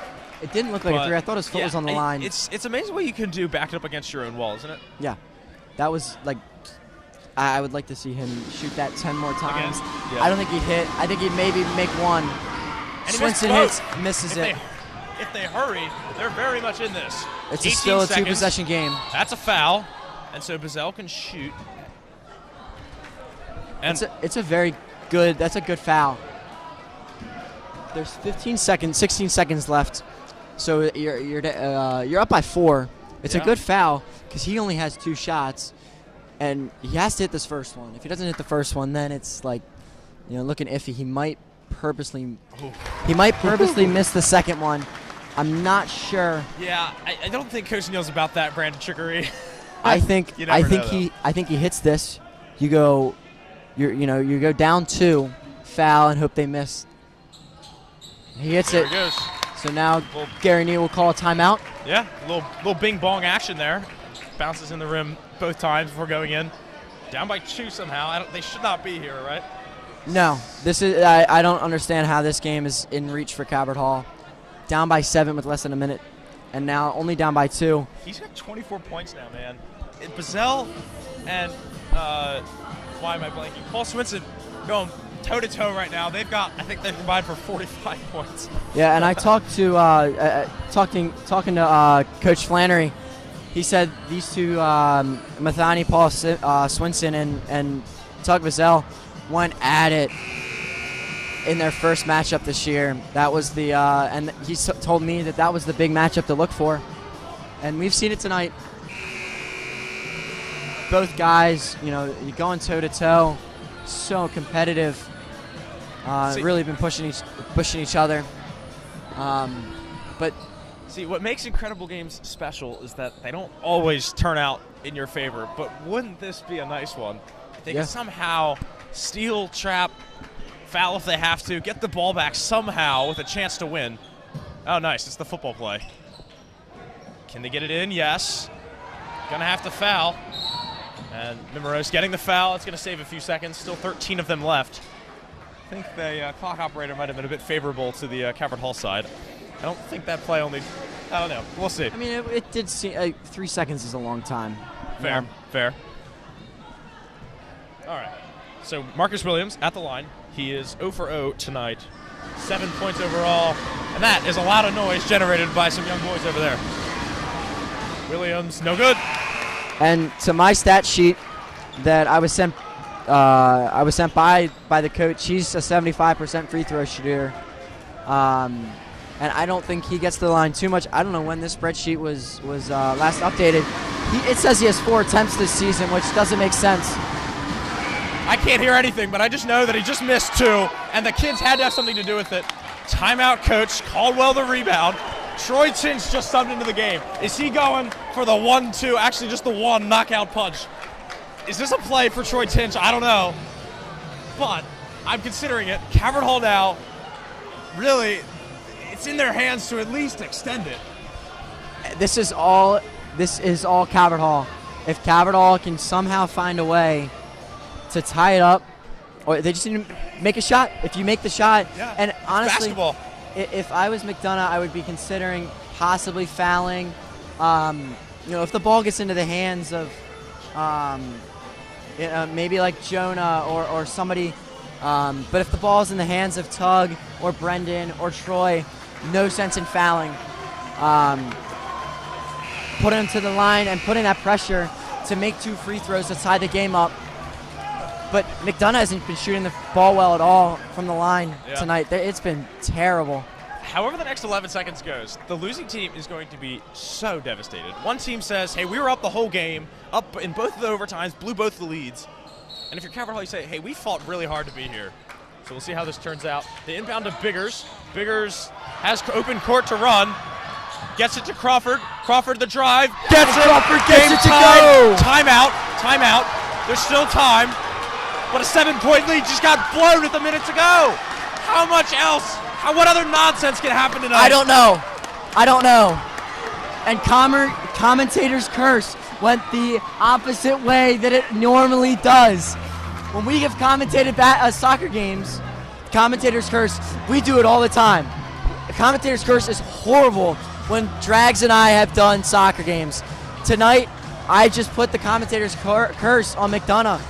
And I'm so sorry, McDonogh fans, but I thought you guys had this game in the bag. I'm so sorry. Oh the commentator's curse is real. This is incredible. It's truly, truly, truly real. Also, 3.7 seconds. Like you just said, 3 seconds is a long time. It's a long time. You have enough time. You cannot lose your focus, right? You have enough time to pass this ball in, make 1 or 2 passes, and then have a shot. You have a good look here. You need to get this ball up as quickly as possible. Like progressing this ball up super, super fast and being so smart. I'm curious to see what kind of play McDonogh has written up. But this Calvert Hall team, they just can't let this game slip away so easily. They fought so hard tonight to let this game slip away in these last 3.7 seconds. So I'm curious to see what McDonogh has written up. Both teams have let so much slip. It's just such a great way to describe this game. It has been a series of slips and falls. So they get ball in for Paul Swinson. He's going to get a chance at a deep 3. The shot off the backboard. My brain was watching it go in, just praying that my eyes were deluding me, and they were. So 63 points and about 40 fouls later, and 6 quarters of basketball, we are going to a 7th quarter, a third overtime. Unbelievable.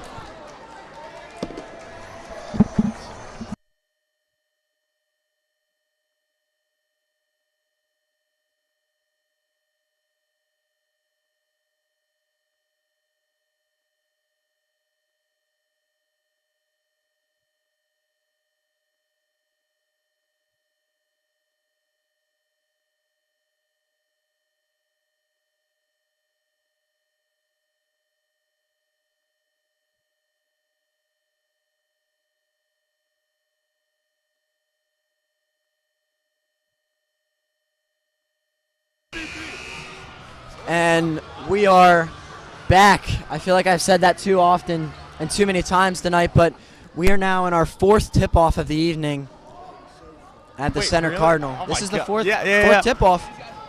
Unbelievable. 63 going into triple overtime. I'm glad Coach makes practices extra long on before game days or something. Whatever he does, these guys need the stamina now. Every ounce of effort they put in now. Even if this game doesn't matter in the grand scheme of things, this is a memory however it goes down now. And it's just, everyone on this court wants it real bad. Everyone's invested now. It's incredible. But I feel like third time's the charm in overtime. I don't know. Fields again. He had the 3 last time. He nailed it again. That's the same exact shot that he had at the start of the second overtime. So, I don't know. A little superstition? I'm not sure. Finds Jonah down at the block. Jonah working. Spin. Goes Nice up. work. And bucket by Jonah Hard Biggers. basket. Yeah. Going I up feel ya. strong, like Mr. Bressler said. And now McDonogh picking up. Yeah. And Marcus, a key factor, Calvert Hall without Brennan Johnson in foul trouble, and I think they want to save him. That is going to be called before that pass got off on Latoga. Referee's whistle must have gotten caught in his mouth because Latoga wasn't even touching him at that point. Yeah, it was long gone, but he's got at least 4 fouls in the night. I'm always behind on fouls because I missed some, but everyone's in foul trouble now. Well, some noise again. He fell victim to it last time. He's 0 for 3 from the line. And it says on here, he's 3 for 4 on the season. Oh my gosh! And he's a 75%. It's working. It's completely off. There's no way it's right. And he's gonna hit. You had to hit one. Gonna hit that eventually. second one. I don't feel like I jinxed that. I feel like you have to make one eventually. So a 2-point lead, about as good as Calvert Hall's ever had this early in an overtime period. This game. And yeah, I refer to overtime periods plural because we're in the third one. Biggers, is he going to do this again? The dish, no, it's going out of bounds. And no tip. McDonogh get the ball up 2. Is that going to be the straw that breaks the camel's back? Not at all. Not at all. There is so much that can happen in the last 2 minutes and 41 seconds. I'm glad you have faith. Anything is possible. Well, that's good. Calvert Hall has defied all odds tonight. Yeah. Coming back, leading, losing it, losing, and then coming back and tying. It's been all over the place. And I'm curious, obviously we don't have the stat, but I'm curious how many lead changes we've seen tonight. Oh my gosh. The feed, Chinch, strong defense against the basket. That is clutch. Still over 2 minutes to go. Calvert Hall's come back from worse. That was a really tough bucket from McZinner. Can I ask a quick question? Why can't we get off to the lead in these overtimes? I think McDonough's really shooting the ball well and using... Crawford, huge rebound. Inside to Biggers. No, that should not have been a jump ball. That is very good rip out from Biggers. Not going to get the jump, but he will get the ball because they didn't win the jump. Or sorry, yeah, because they didn't win the tip, they'll get the jump. Yeah, Biggers could have had 2 points right there, though. Yeah, Calvert Hall would really like a bucket here. I mean, it would be very nice, and that's going to go off of... that'll be off Paul Swinson. Yeah. And this is not where you want to be inbounding a ball. This might be one of the worst spots to be in, other than if you went around that corner. Inbounding the ball from the corner is never fun. So Bissell with the screen gets the switch. 10 seconds on the shot clock. Got to be careful. Biggers going to go. Biggers! It's so pretty. Euro. I know. Love to see it. Yeah. Crawford, look at the intensity. He's clapping him up. Crawford could not care less, I feel like. At least he's not showing it about this is like the most pressure-filled moment in history. And that's a giveaway. Oh, no, they called the foul.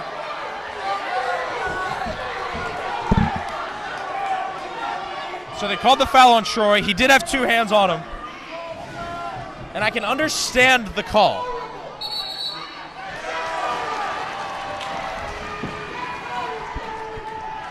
So now the tech to add on to it. So it's 2 shots.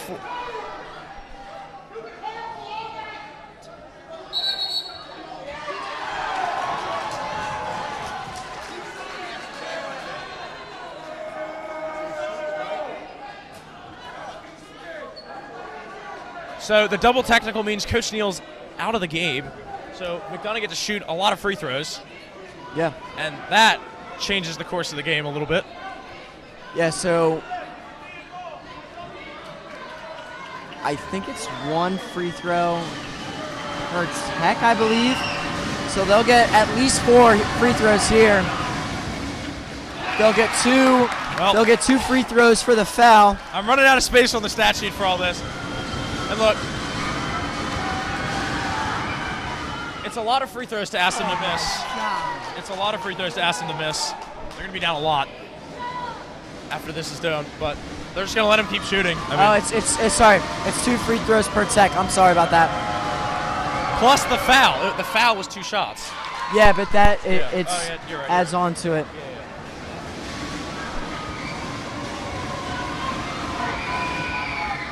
They missed another one. He only went 50%. But they get the ball, too. So at the end of the day, you're in another hole. Gotta give it away. He got to travel. And they're down 2. Gosh. And they're down 2. Just a reminder, while you were gone, Bazell made a 3 even crazier than the one you just saw. And Cavern Hall, they're alive again. They should have been out of this. 75-73. I don't understand. Like, I just don't get it. How this game is in contention for Cavern Hall. Bazell is at 30 points. That's why. 30 points for Tyron Bazell. He's doing this all alone. They're like triple teaming him. He's just going to do it himself. They're Latoga from for the the corner. lead. Yes! That is their first Latoga lead. for And you 3. don't know how long. Some things are just meant to be, and then you have to defend now. They haven't been in this spot. Do they know how to take care of the ball? Basema, no! And they missed They it! missed the rebound. And a foul!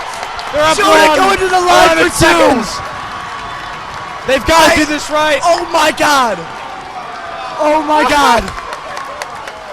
Fans, you are witnessing the greatest high school basketball moment I've ever seen, and I've watched a lot of high school basketball. Oh my goodness! This is the most insane. It just doesn't make sense. Good basketball, bad basketball. And timeout called by Coach Bazell as Jonah Biggers is at the line shooting 2 in the double bonus, and this is just like, this is miracles in work. Oh my God, I'm at a loss of words. Let me do my math. So Latoga had no points coming into this, 4 fouls, 2 air balls, and 1 they hit off the front rim. And then to nail that's why he's on this team, because he hits that shot. Mac Latoga has stepped up and improved so much this year. And to see him hit that shot in this stage of a game, at this point, to hit that shot, how do you hit with that? With 15 seconds left Yeah. in triple overtime, down by 2. After your and coach comes got up. ejected and all the other stuff. Dude, how do you pick your arms up? If I'm playing in this game, my arms are like jelly. I can't control them. There's maybe all the adrenaline just goes in and out, and it's all gone now. But I mean, this is incredible. For these guys to bounce back from their coach getting a double tech and come back and do something like this and have just a chance. Down by 7, your coach is gone. You don't have your coach, and now you're up by 1. And Jonah Biggers at the line, shooting 2 free throws. Money. He's going to hit the first one. Money ball, don't lie. 3 of 4 from the line. And these are some big free throws for Jonah Biggers. A day he'll remember more than senior night, probably, if this goes. Looks over at his brother.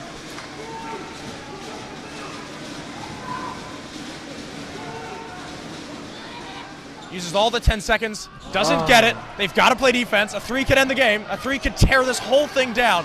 They've got Latoga on Paul Swinson. They don't want that. No. He's lost the ball. Latoga has it. Latoga! They fouled him. Latoga with the steal! They fouled him. Latoga with the steal! Swinson lost it!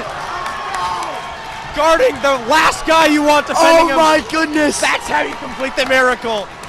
Oh my goodness! McDonogh Paul Swinson, the man of the game, who has stepped up so big for McDonogh tonight, comes up with 11 seconds left to go, and loses the ball after he crosses up Latoga. He had a great move on Mac, and he's fouled out now. He's done. And somehow, some way, Calvert Hall And they're up 3. is coming away with a victory tonight in triple Hey, overtime, hold up. He's got to make this. defying gotta all make this. odds. Defying all odds.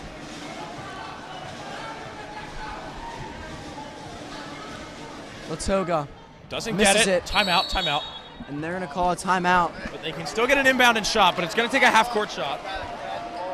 And look, I mean, like, the odds are just as good as this half-court shot going in as they aren't. Has anything gone according to odds tonight? Not at all. Dude, I was whining that this game wasn't exciting enough. Oh, my gosh. There were 2 points that were scored in the first 4 minutes. Of Yeah. right, like, that's like not even like that is so hard to just fathom. With it's 70 now, 78 to 75. You're in triple overtime. Like this game at end of regulation, it was I think 46-46. Yeah, 46-46. 46-46. Yeah. And now it's now you're getting into the 80s. Look, I this is mean, incredible. this is a night for the record books for Calvert Hall. I mean, And what is this game going to be called? This game needs a title, dude. This game needs a title. I mean, the 40 hours. I mean, the 40 hours more. This game's 2 hours long. yeah, tip off was supposed to be at Crossed 7. 2 hours. Tip off my watch I mean, it was more or died. less at 7. This game is 2 hours long. This game is a little under 2 hours. We started it late, but we can call it. This game has been 2 hours. Look, This might be the longest high school basketball game ever. And they get it in. Shot. oh my gosh. No good. That was close. But And what a Calvert Hall game! pulls it out. Oh my gosh. Oh my goodness. Somehow, some way, the Cardinals pull it out on a triple OT thriller. Hey, look. 78-75. So Look. many emotions. And what an amazing game. And the ball don't lie. And look, Coach Bazell, guess what? He's 1-0. That's a win for him. That is. He That was is the a coach win. of record, I believe. I think that's how it works. But either way, so, it's incredible. Let's go through this. Let's go through the stats. Bazell, I believe, ended up with 30. 6, 8. Come on, you're in like like 30 ABCX. points. Like you got to do this math a little quicker, buddy. So Bazell ended up with 30 on the night. He didn't have any more after those 2 threes, which, by the way, 2 miracle threes. They barely even got above the rim, falling off, falling over, falling back, under pressure. He makes them anyway. He makes both. I think one of 15 reasons why this game ended up the way it did. How about Brendan Johnson, who ended up 4 for 4 from the line, overall 14 points. How about Jonah Biggers, 6? I'm trying to do math. 18 points, I think, for Jonah Biggers on the night. And, I mean, really, the reason the other team scored 75 points, too. I mean, you've got Paul Swinson, who, I mean, he finished, after he fouled out, he finished with, my calculus brain is fried. It's You got it. 19. You got it. Come on. Uh, Come on, Drags. 24 points for Yeah. Paul Swinson. I mean, I could He be off. did not do- Maybe I didn't take notes very well while this game's going on. Yeah. That's incredible. Well, It's incredible. I think if this is our last game together, I think it was definitely one for the books. I mean, I asked for it. Wow. Wow. I asked for it. Well, I think that will do it for us tonight. A triple OT thriller. I hope everyone watching enjoyed, and if you didn't, I don't know how you didn't. You can So, still watch it. it's That's beautiful. the greatest thing about YouTube. It'll Beautiful always be game. there. This will always be there. So better that will than do most- it for us tonight. I'm Brendan Trentler alongside Luke Dragonette. Have a good night, everyone. Good night.